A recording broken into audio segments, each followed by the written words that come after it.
بسم الله الرحمن الرحيم السلام عليكم ورحمة الله تعالى وبركاته دمان خيارتي ميل walba aad joogtaan kusoo dhawaada janaalka toosan technical muuqaalkan uu ku duwan yahay muuqaaladii hore maanta wax ashir ah soo diyaarnin wax application ah aan sharxayo malaha waxaan ugu talagalay muuqaalkan in aan idin la wadaago inaan suguutina sanadka dhamaaday ee 2019ka soo dhaweeyno 2020ka waxaan leenahay welcome 2020 bye bye 2019.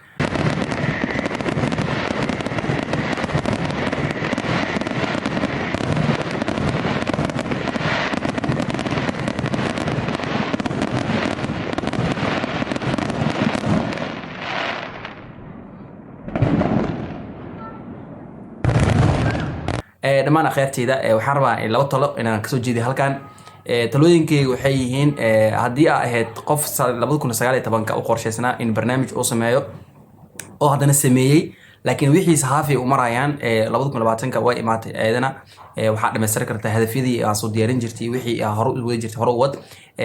talada labaad waxay tahay dadkii yani ugu talagalay 2020 inay wax qabsadaan tusaale inay wax walba sameeyaan oo application oo wixii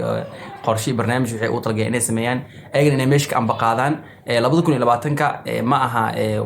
wax adiga sheek adiga wax ku keenay ma aha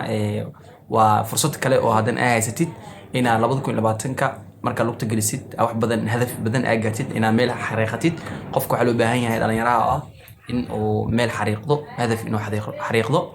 qofka dhalinyarada waxa loo baahan yahay inuu hadaf xariiqdo kadibna inuu meesha gaaro insha Allah dad badan oo 2019ka nala joogay haddana 20ka nala joogna jiro oo fursadii wixii dhan isheek rabeen inay wax ku qabsadaan haddana tooda ay meesha ku dhamaatay marka inta cimriga haystid inta waqtiga haystid ka faa'iideyso dhammaan meel walba ay joogtiin waa idin salaamaya waxaan idin leeyahay dadaal wacan guul wacan bash barwaaq sanadka soo socda ilaahay ha nooga dhigo waa salaamantihiin waa anigoo ah Maxamed Ibrahim Aadan janaalka aad daawanaysan waa toosan technical